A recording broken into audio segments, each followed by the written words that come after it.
one of my first Buddhist teachers used to say, the only people who don't have questions are idiots and Buddhas. So are you guys already Buddhas? That's what he. I've had a lot of tough teachers over the years. The point was, if you're listening and you're thinking, probably you have some questions about what we're talking about. Maybe you don't have questions for me. That's understandable. That's okay. Um, Tim proclaims to be a Buddha, I guess. Just kidding.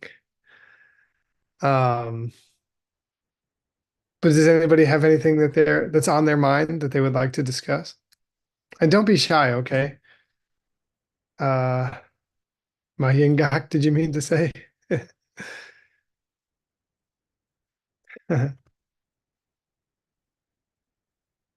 Mahingak.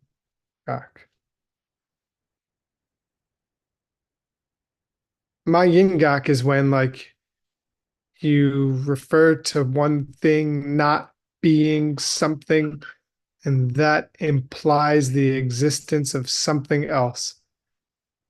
The classic example is the fat monk who never eats during the day. So we say we're negating something, he never eats during the day, but he's really fat. So what does that imply? It implies that he eats a lot once the sun goes down. Uh, that's a mayingak. Good. Well said, Utpala. A negative that implies something positive. So that has nothing to do with my text or anything that we've discussed today. But it is one of the two kinds of absences that we discuss in some discussions on how to see emptiness directly.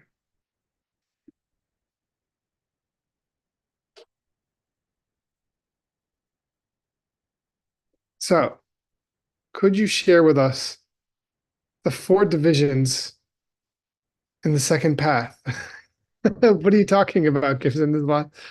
I have no, maybe I could, and I might, this might be a thing where I have to just tell you I have no idea because I don't have it memorized. But what second path? Um, oh, Jorlam, the path of preparation. Let's see. Four divisions of Jorlam. Try to remember what they are.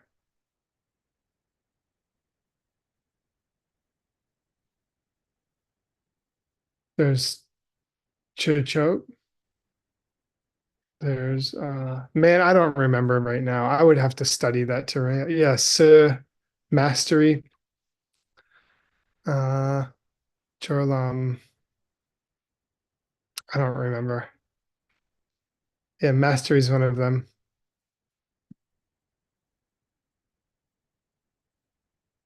But I would love to, yeah, there we go. Warmer. Yeah, that's it. Mastery. I don't know about cool. You know, that's the kind of thing we can just look up in the database. So if we don't have any other questions, I'll look it up in a second. But this, because I forgot. I mean, because I don't mind doing that as long as there's no other questions, we can do that. Then we can review how to use the database. Let's see. Question from Jane. Geshe talked about armor of vows. Does that belong? Oh, that's interesting. Does that belong to non-physical, non-mental? What is that? Uh, so this is a concept from Abhidharma, from Abhidharma Kosha. And it's also covered in, I believe, ACI course 5. And so it's about uh, this kind of like halo that forms around you when you take your vows. So I noticed that he talked about that in one of the previous mixed nuts classes. And it's about like they call it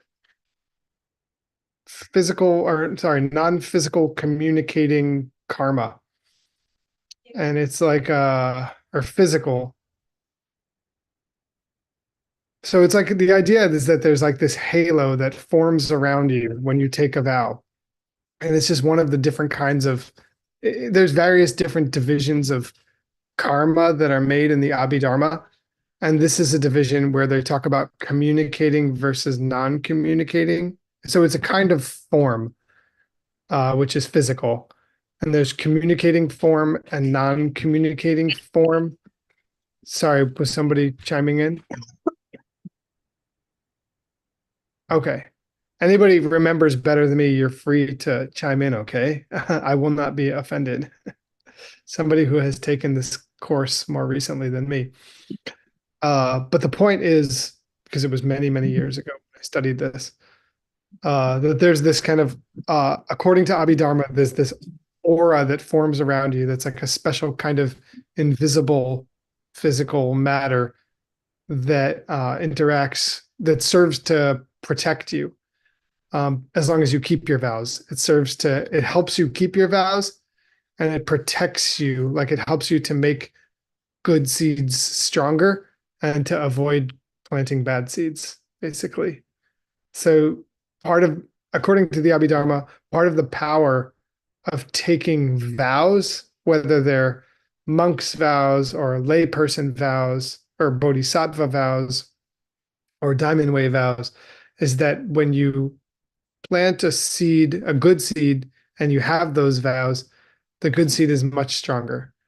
And when you refrain from a harmful action and you have those vows, that's like a very special good seed from refraining from a bad action. So yeah, good. It's close, Gibson. Nampa rigche mayimpisu. Uh, so that would be non-communicating form. Um, good. So you can see the Tibetan in the chat there from Mr. Gibson. So that's the point. The point though is like, regardless of which school you're talking about, if you take vows, you get some really special good seeds for keeping them. And it protects you. And that's how it's like an armor. And that's the Abhidharma explanation.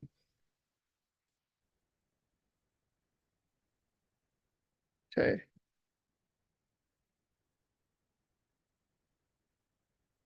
I'm gonna open Gopher in case nobody has another question. But if you do have another question, go ahead and speak up, or there's a baby crying in my house. So you can also type in the chat. That's not my kid. There's like a whole bunch of kids here right now.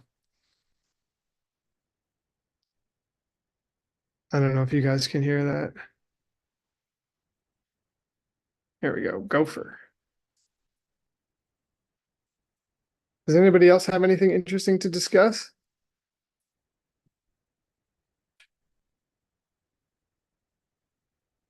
I see massive amounts of things written in Chinese.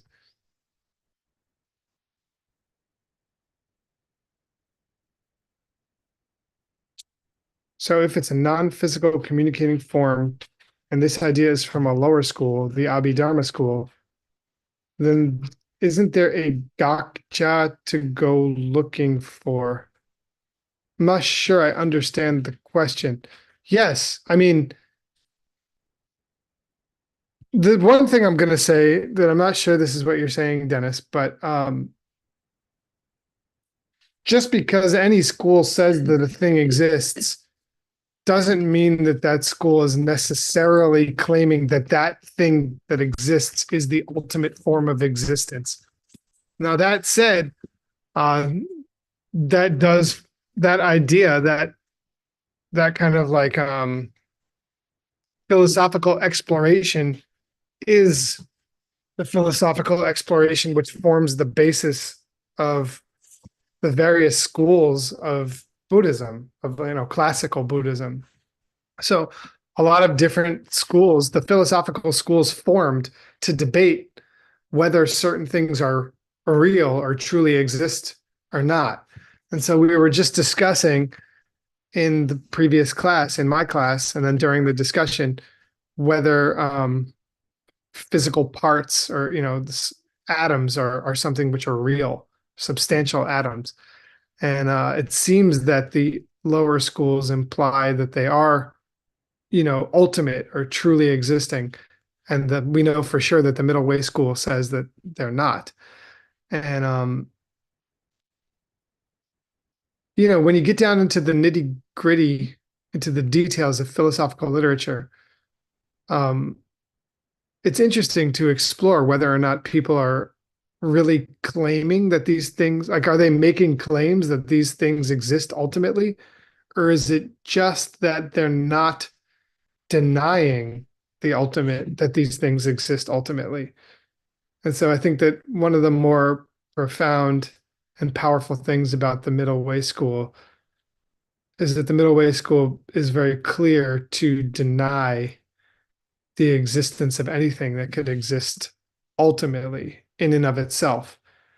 And they basically would say that the problem with the other schools of Buddhism is not that they're making claims that things exist ultimately, but rather there's an implication within their philosophical systems that things exist ultimately because they're not denying them. But everybody says that stuff exists. I mean, the middle way school says that trees exist, you know? It doesn't mean, like, if you're a follower of the middle way, as you well know, Dennis, and everyone else, it doesn't mean we're saying that there's no tree. It's just an illusion. So you can walk right through it, Um, the tree exists. It's just not ultimate reality. And I suppose the same could be said for some sort of mystical, non-physical communicating form or non-communicating form. And the same could be said for the subtle body, right? When you get into the very deep mystical teachings, we talk about the subtle body and the inner channels, right? The Sushumna Nadi and the Ida and the Pingala. And we talk about those, and they're very, very important for doing yogic practice. You have these knots, and the knots are tied around your central channel. And the reason that you're not enlightened yet is because you have these knots strangling your central channel, and it's not allowing the prana to flow smoothly. And so you're stuck in samsara. And so does does that mean that because the subtle body is mystical and because it's hidden from our normal view, does that mean that the subtle body that is somehow we're implying that it's the ultimately real? No, no. That's not implied by saying that they're there. It's just that that is how, according to the yogic scriptures, that is how reality is manifesting, is that you have these channels and that there's knots around them. And if you practice different kinds of yoga, including kindness, it will loosen the knots and the energy will flow more smoothly.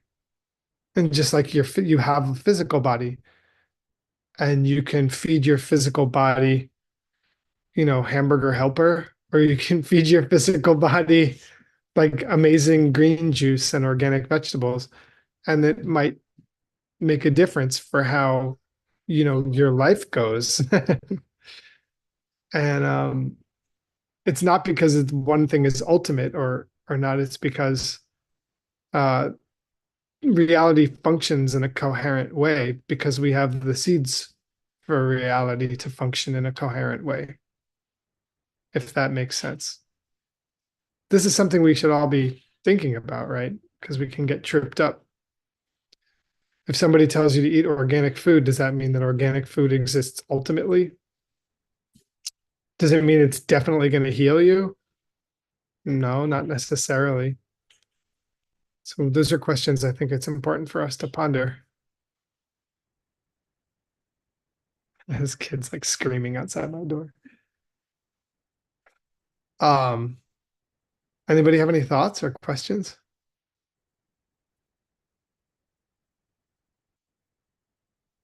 Don't be shy, okay? You can debate me. Oh, where does the four levels of stream enterer, once returner, non-returner, and arhat fit into the bodhisattva levels? I don't know. Juan, that's an interesting question. I never thought about that. There may or may not be a correlation because I think that those teachings are coming from different schools. Uh, so there may not be a one-to-one correlation. Usually the 10 levels, like the Bodhisattva Bhumis, uh, those ideas come from the Mahayana um, schools, and the ideas of the four levels of stream enterers, the once returner and the non-returner, that's coming from the lower schools. So I don't think that there's a one-to-one correlation. Arhat would be level 7, I believe. And but otherwise, and Stream Enter is obviously level 1 through whenever. Is anything after level 1 is Stream Enter? I mean, including level 1. So Arhat 7, Stream Enter, or 8. 8. And Stream Enter is 1. And once returner and non-returner, these are ideas that are coming from the lower schools. So as far as I know, there is no particular point along the 10 where you would be definitely a once returner or something like that. Um, because those things can vary, you know. You can do the whole 10 in one lifetime.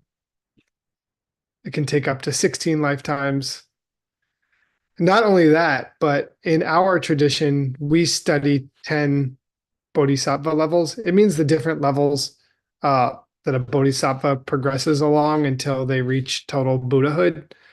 And there's a detailed description of those 10 levels in Jason Kappa's Illumination of the True Thought, which Geshe Michael is, I don't know, halfway through translating, maybe a little more.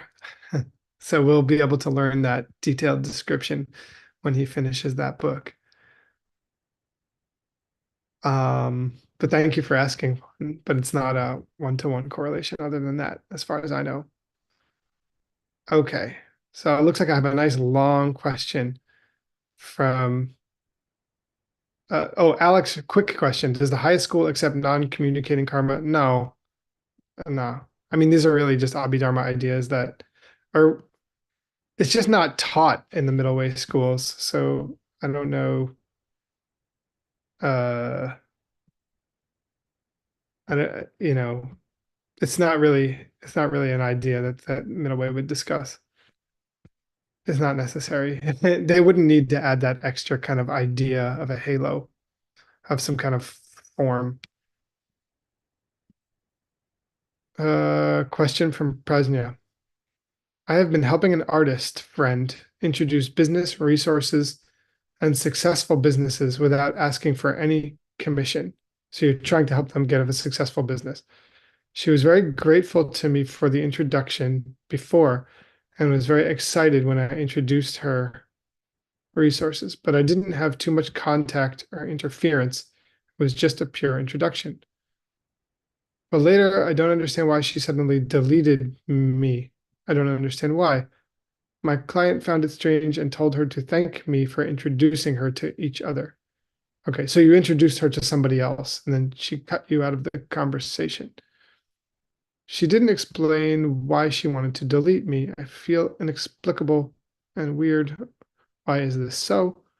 Why are you so nice to the friends around you and there is no conflict of interest?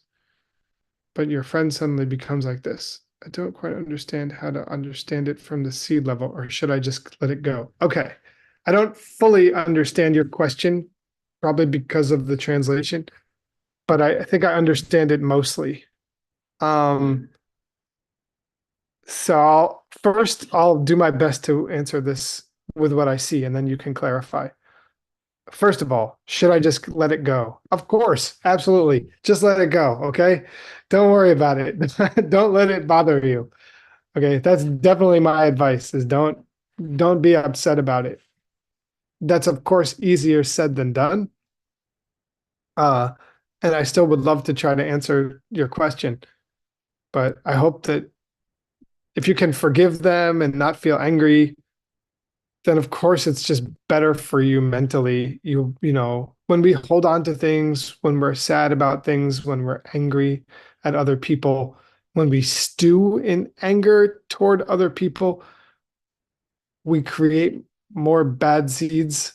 We're planting more bad seeds by the minute. So so the sooner we can let go of any feelings of anger toward people, I think the better. It doesn't mean to just forget. It doesn't mean to forget what they did. I just mean the sooner that we can move on from holding on to feelings of frustration or anger, it's going to go better for everyone. So if you're able to let it go, by all means. If you're not able to let it go, probably a good idea to work on letting it go. Just basic life advice. Okay, that you didn't need a Buddhist guy to tell you that. Now, uh,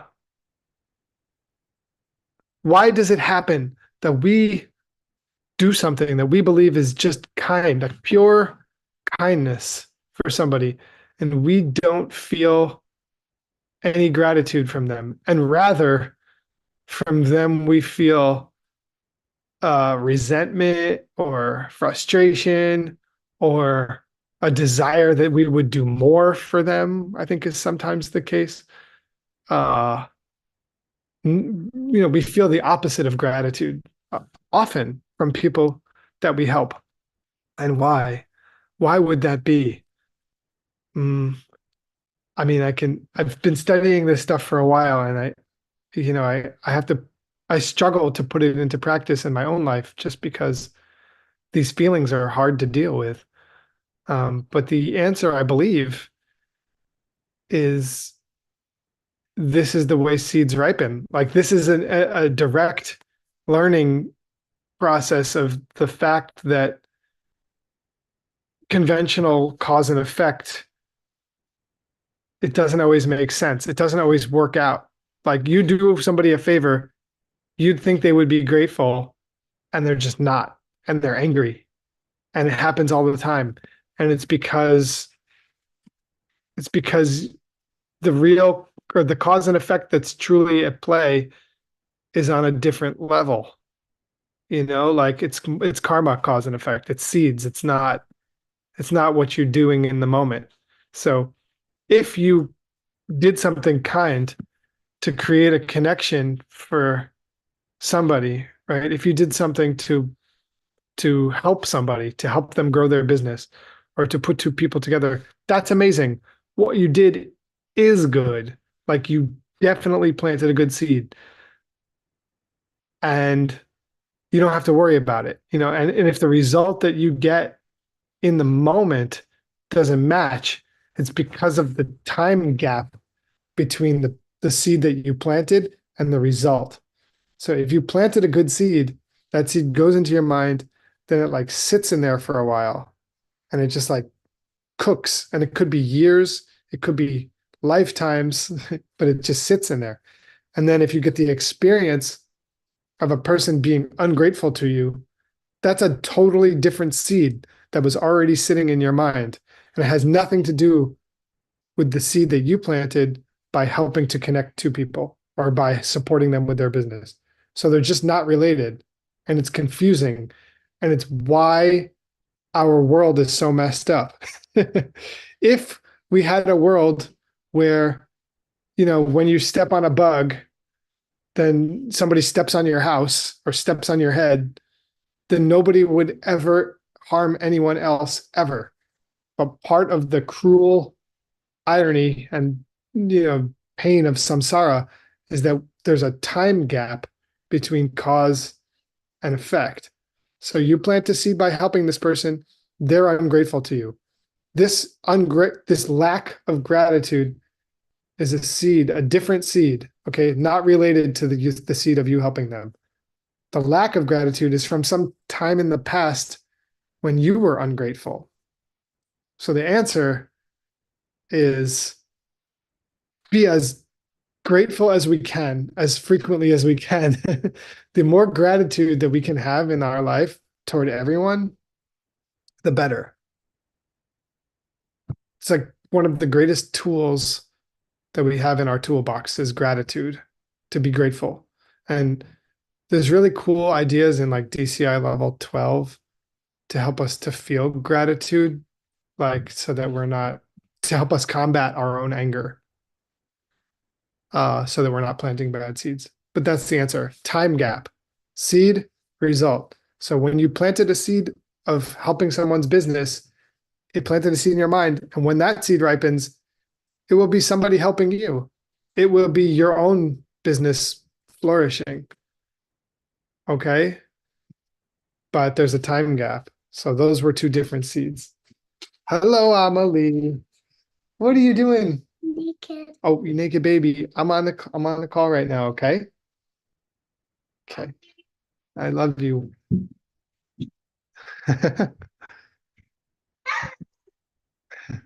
Time gap. Very important concept to try to remember. Now, let's see. Whoa, there's like more questions now. Great.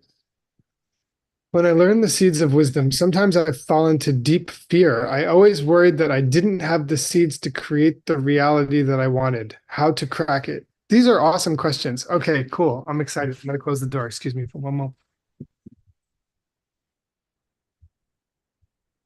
Okay. My sweet little daughter busted in on me. Okay, now I feel like we're getting warmed up. Deep fear that you don't have the seeds to create the reality that you want. You might not. It's okay. Don't be scared. Like, I don't know. For me, you know, the fear, the fear is just a psychological problem that we all have, and we have, in all likelihood, as human beings, we will bring that fear to anything we do, to to seed planting, to work, to child raising. Like we have this fear. That's our own like anxiety from being a human. But the seeds to create the reality you want, I think that the most, I feel that for me, the most liberating thing about like studying these ideas is now we know how to do it. And that's the most precious thing that we could ever get. The most precious idea that we could ever, the most precious jewel that we could ever achieve in this world is for someone to teach us how we can create the reality that we want. So you might not have the seeds yet, and I might not have the seeds yet, and that's okay. We're all human beings in this world together, like trying to plant the seeds to create the reality that we want. And we have these precious ideas, these precious teachings that we can use to help us plant the seeds more quickly and more powerfully. And that's really the best. That's amazing. That's the greatest gift that we could possibly have. And if we don't have the seeds yet, it's okay. Just keep planting them and keep trying to commit to not plant bad, to stop planting bad seeds. And we all struggle, and it's just part of this world. And you're not different from anyone else. So don't worry. Just don't worry. You have the tools you need. Do your best. And I'll try also. Deal? Um, it's hard not to have fear and worry. I mean, don't get me wrong. So here we go.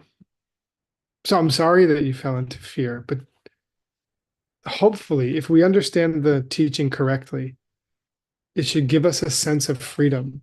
Like when I feel that I really understood these ideas, I was like, Okay. It's a lot of work, but now I know what to do. Mhm. Now I know how to move forward.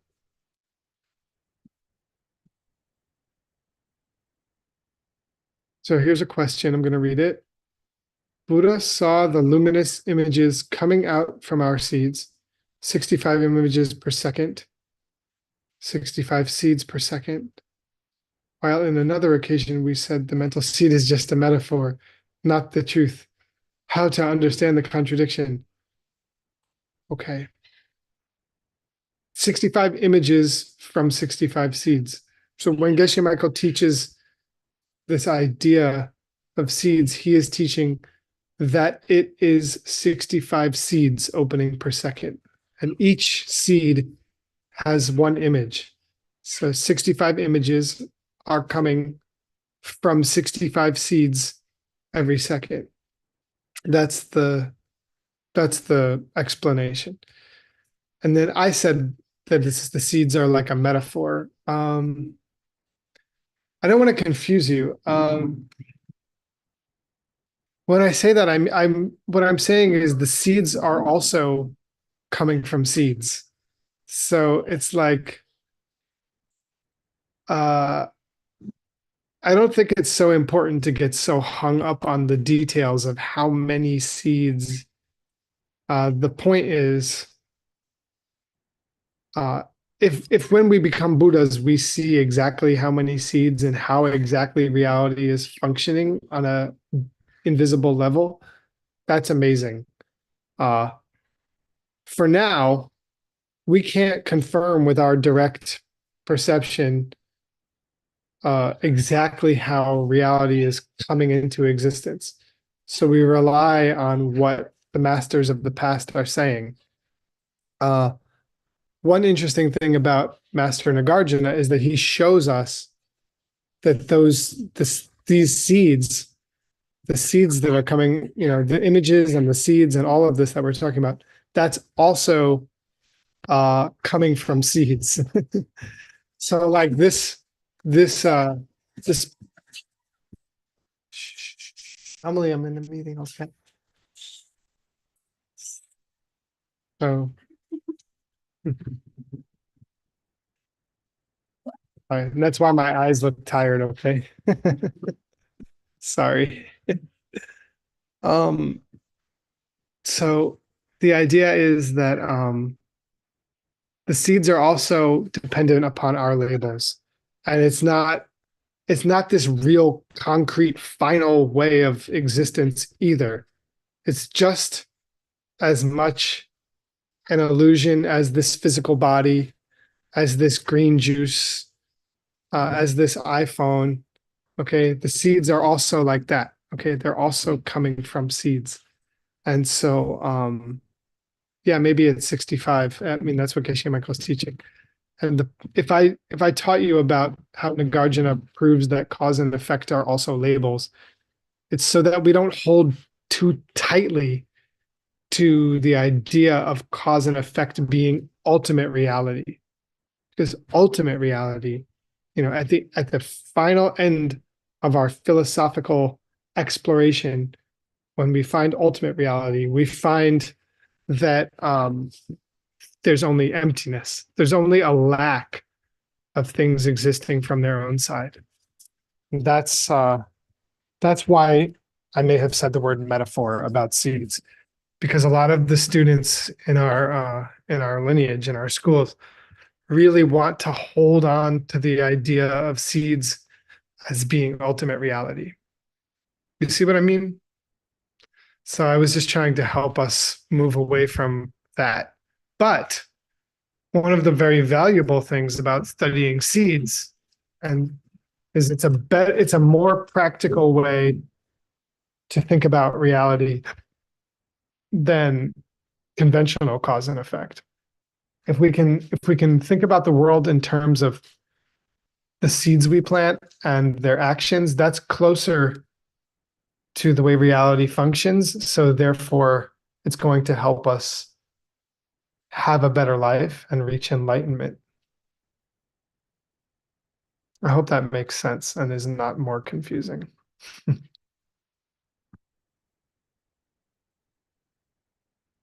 This is interesting. Somebody asks, how do family seeds work? How do the good or bad seeds planted by our ancestors affect our descendants? In this school, we say that each individual can only plant seeds for their own mind. So like I can't plant seeds for my daughter. She has her own unique seeds that she plants. And there is a connection between us. And so we are like, you could say we're like karmically intertwined, like we share a lot of the same seeds. We share seeds to be in the same family. We both have a lot of the same seeds. We both have a lot of seeds in common. And I also personally believe that some people had like seeds that connect them to each other because of many lifetimes of, interacting. Like how the story of the Buddha, right? Like he gave his life to the tiger cubs in a previous before he became Buddha in a previous life. He gave his body to these tiger cubs so that they could eat. And then in his next life, when he became Buddha, they became his first students. So they were like connected somehow through their actions. But they still, each person has their own seeds. Okay, that's how we teach it in this. It's not that it's not we do not say in this school that there is shared seeds between any people. We all each individual is only can only you can only affect your own mind. Now that said, can I plant the seeds to see my daughter happier? Yes, because of the third law of seeds. Sorry, the third flower, meaning the environmental results of a seed. So if I plant certain seeds, if I plant more seeds for success, I would likely see the people around me as more successful. That's really cool. But how they see themselves, that still depends on their own seeds. But we can't plant seeds for our kids, unfortunately. Alex, the word seed implies a physical thing. It is a metaphor for something mental. Yeah, maybe that's the metaphor the question addresses. Yeah, totally. That's great. When we talk about seeds, it's a metaphor in the sense that a seed is something physical. Very good observation. Thank you, Alex. Seeds are not physical nor mental. Right. Exactly. So we talk about seeds as if they're something physical.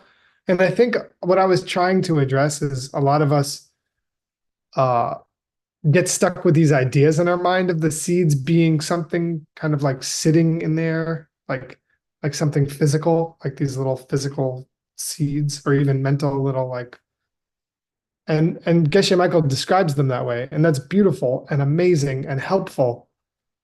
But if we hold on to them as being like the ultimate reality, then we're selling ourselves short because ultimately we're trying to get to enlightenment, right? So we want to remember. I think it's important for us as practitioners to remember that at the end, at the furthest end of our philosophical analysis, we want to find what's truly ultimate. And according to this school, what's truly ultimate is the lack of any inherent existence of anything. It's cool. It's hard.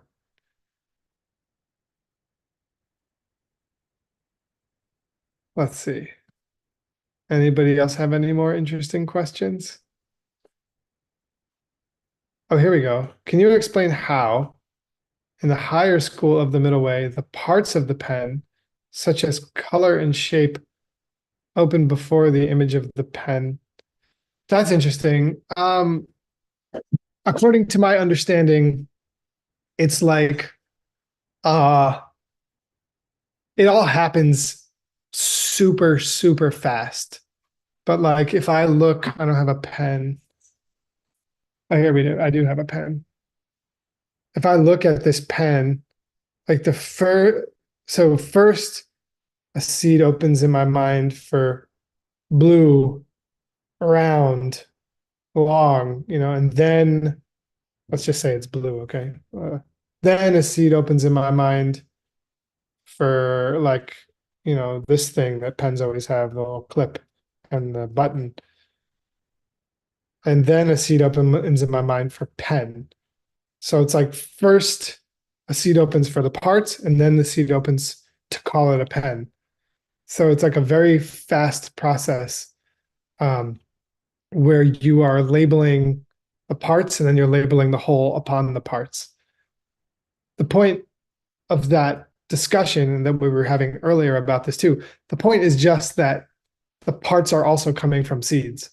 So it's like, um, no matter how far you break this thing down, you're never going to find a thing that exists from its own side. There's no parts that exist from their own side. They're always dependent upon um, your label, a label coming out of the seeds in your mind. So you could just imagine that the parts are ripening milliseconds before the label pen. But so you can think of it as the mental process. Like your brain is like blue, long, pointy, ink. Oh, it's a pen. So it's like all the little labels are just happening really fast as your mind identifies something. Okay.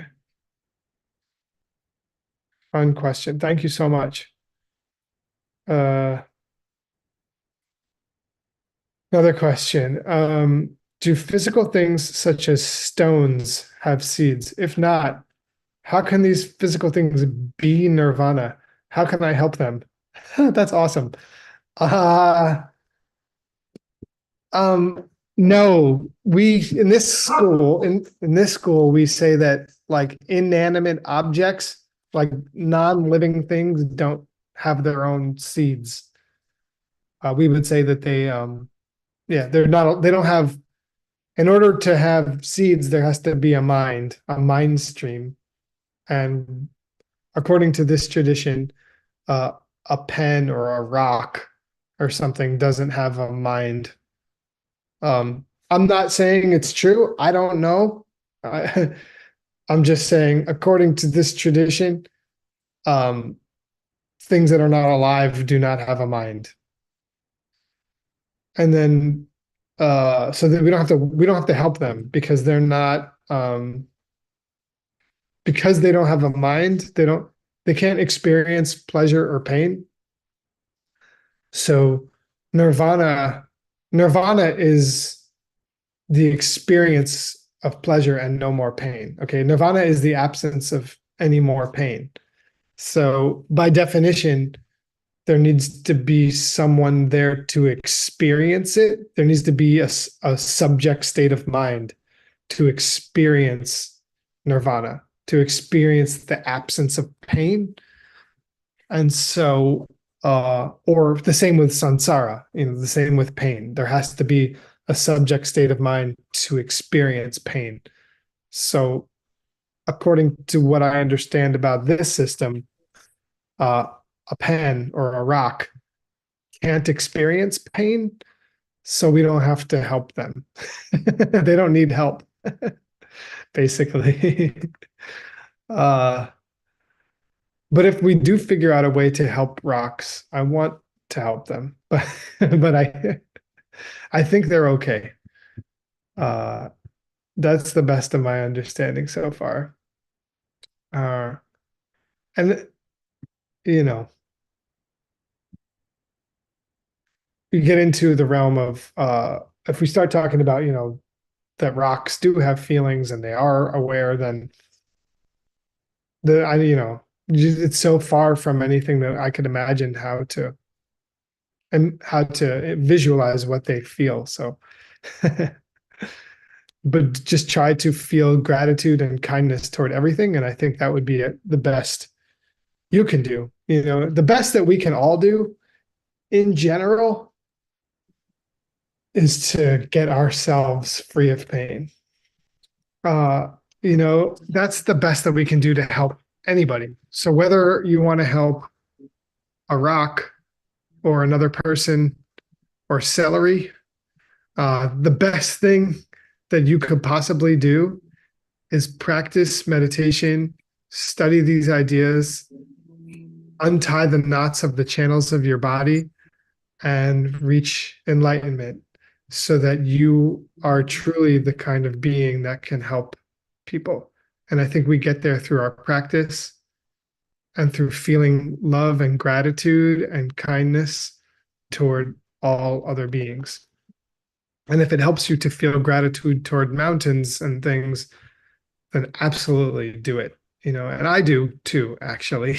I feel gratitude toward inanimate objects all the time, especially waves like the ocean and things like that. So,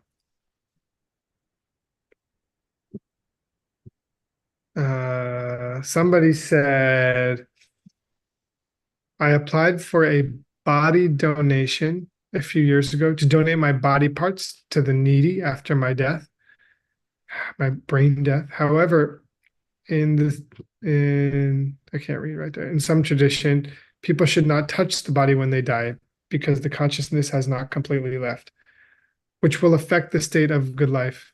But I also think that the donating the body is a very good thing.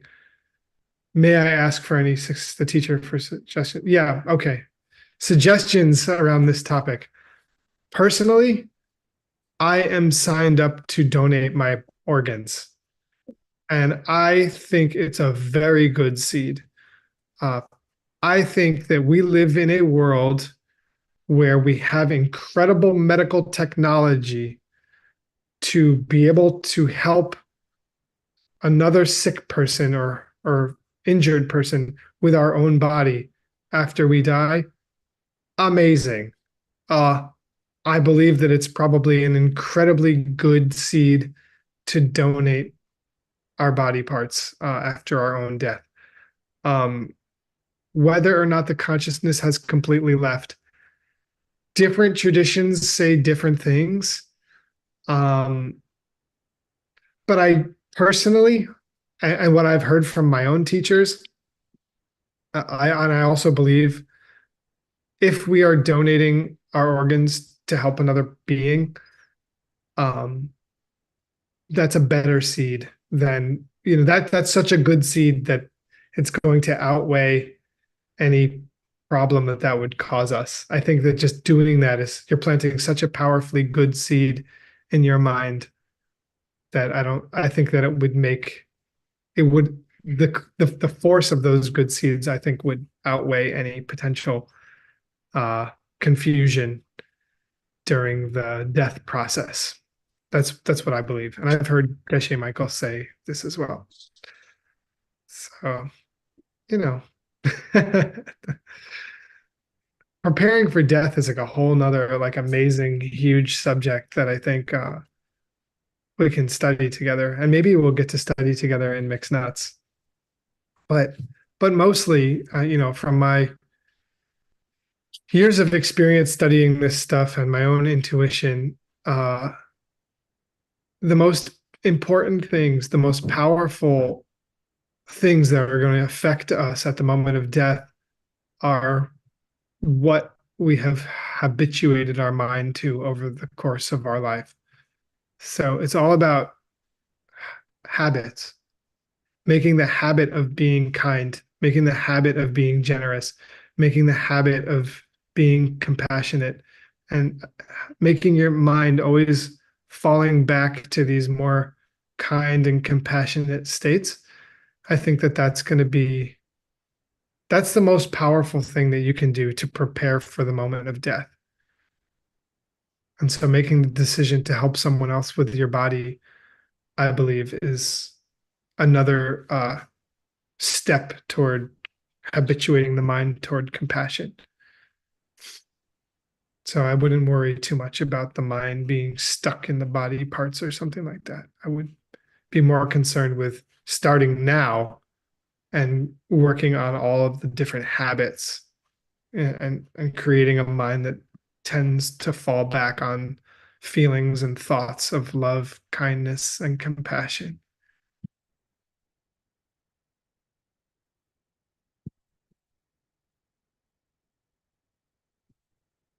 Let's see. Somebody else said,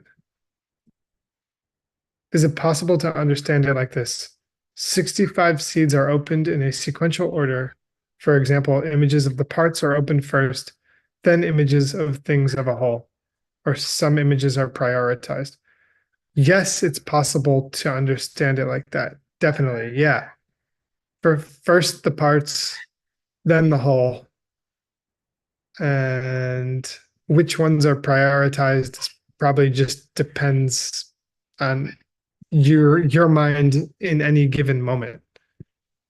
Maybe sometimes first you see pen and then you see blue. It's oops, put it there. Okay. Maybe sometimes first you see pen and then you see the colors. I don't, this is a very complex subject of perception that we are studying when we study Adam and Ben's texts. But I would say that typically your answer is right. That's a good way to understand it. They're happening in a fast sequence, and we can't perceive it because it's happening so fast. My sister-in-law is getting on the kidney donor list. Wow. I overheard her saying she hopes other family will test for compatibility. I wonder about this for a practitioner. Would I be endangering myself to donate a kidney? I don't know the answer to that question. That's something really scary to answer. Every person is different. You have to, you really need to talk to a doctor to know if you are endangering yourself to donate a kidney. Um, I think at a certain point, it's a very, very good seed to donate part of your body to help another person. Amazing seed. Uh, but you have to check in truly with your own spiritual capacity, or I don't know how to say this. Like, if there's some chance you might regret it or that it might hurt you, and then you would be upset about it, which would be understandable.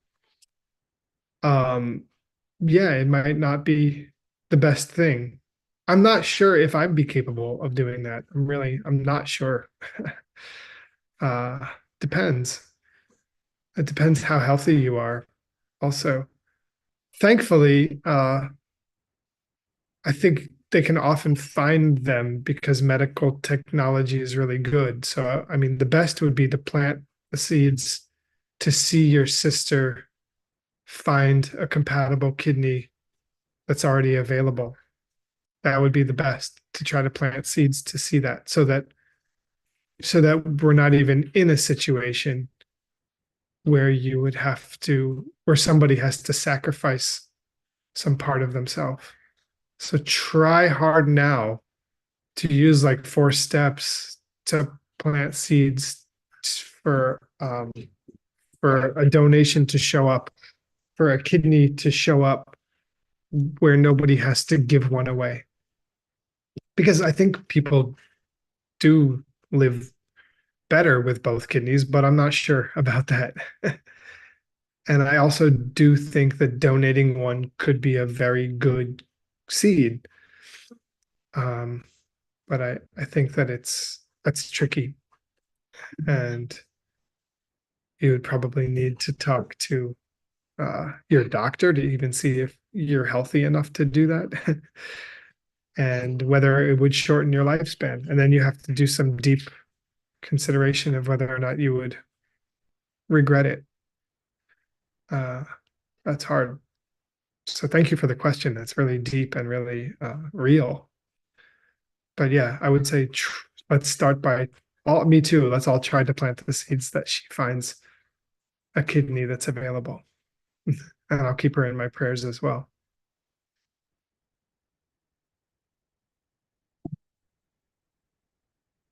What else you guys got?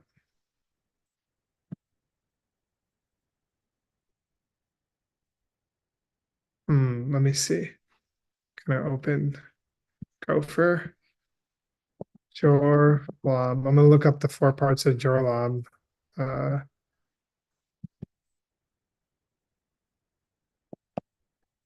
Gibson, are you still here? Yes, Okay, did you look this up already? The four parts of Jor Lam? not yet. Uh-huh, okay. Let's see. Samson, Jor Lam, Sheila.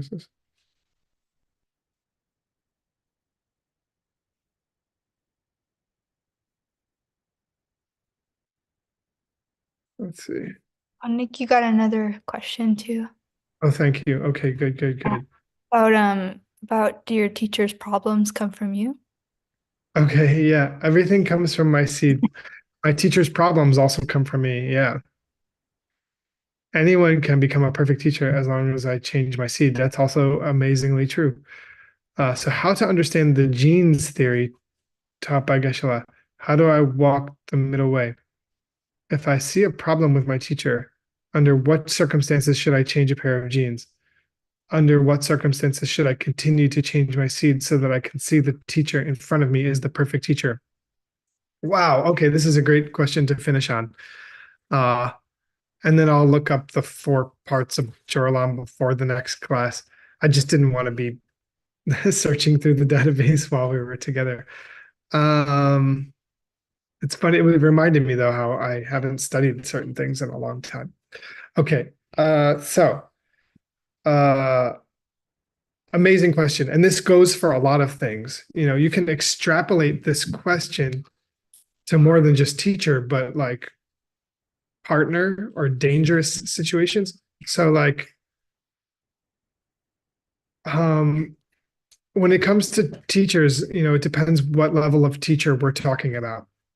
If you have teachers and you see them doing harmful things or dangerous things, hi Goose, please don't climb up there.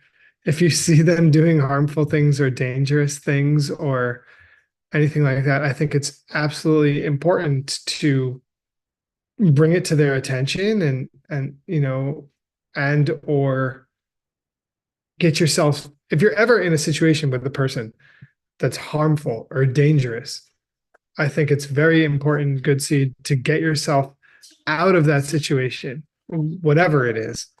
Okay, I had a martial arts teacher who at first I thought he was great, and then I realized he was a dangerous and bad dude, and I got myself away from him and out of the situation. That was a long time ago. And I'm coming back up for a minute, honey.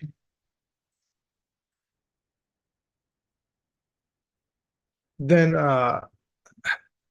if we're talking about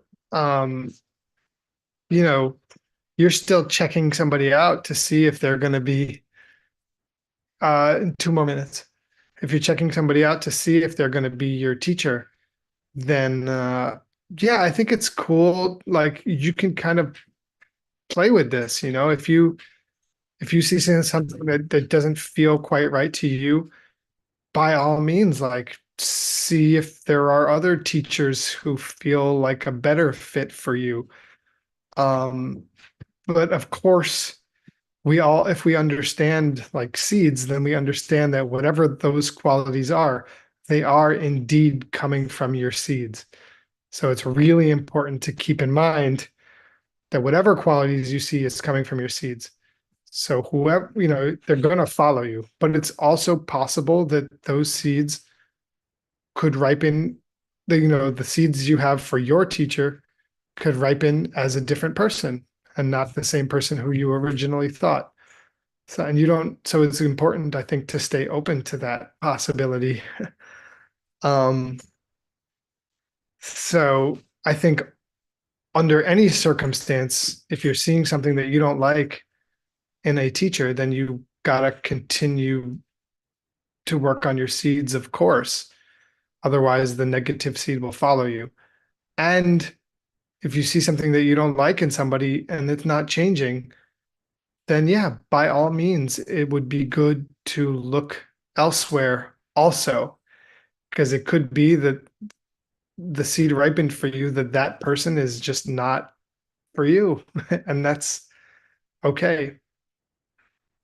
They say that, that's why they say also to take your time before you really commit yourself to somebody, because take your time to make sure that you feel that they're the right fit for you. Okay, so just take your time. I think the best answer is you'll know when it's the right teacher for you. You'll know. And you just got to keep working on your seeds. If you don't just know, then you just got to keep working on your seeds either way. But don't commit yourself to somebody unless you know. That's my best advice. Unless you know in your heart, like you really know in your heart. So that's it for this class. It looks like Professor Word is getting geared up to teach you guys to continue to read and translate the Tibetan language. So thank you so much. Word, I saw your text. I'm sorry it was Sunday, but let's talk tomorrow and we can talk about what you were suggesting. That's awesome. So we'll figure Cool. something for sure. Cool. I appreciate it. Thank you so much, Nick. Yeah, thank you, everybody. Thank you so much for your time and your lovely questions. And I really enjoyed having the chance to do that.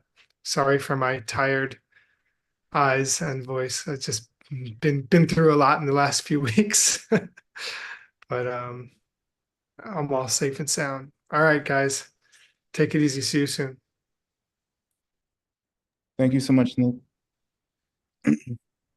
Okay. Here we are.